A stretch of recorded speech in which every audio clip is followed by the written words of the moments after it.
Hello people, welcome back into this channel. So in this video I will like to show you the way how to edit this spreadsheet in a view only format with your iPhone. So the first thing you have to do is just open the spreadsheet document that is in a view only format. You can see the view only format by seeing the information pop up down part here, or if you don't get any informations on this side, you can just go click these three small dots, and right after the title of the document there will be a format of the document itself. So here you'll see this document is in a view only. So whenever I click the cells, there is no edit button because we have no access to edit this document.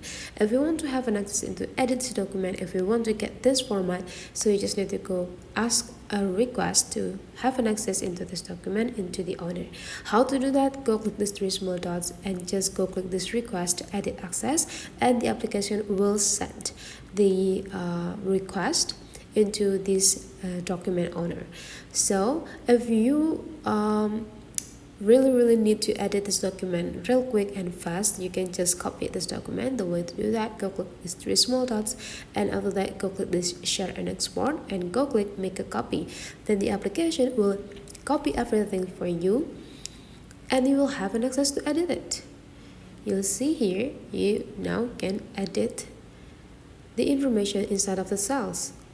And even now the format is already different. There is no view only information down here. It means that now the creator or the owner of this document is belong to you. And you can also replace it or rename the title by go click these three small dots, scrolling down until you find the rename, and just create the new rename. The new name or title, go click rename, and you're done. So that is the way how to edit the view only documents on Spreadsheet. Hopefully this tutorial today is useful for you. Thank you for watching, and I'll like to see you for the next tutorial.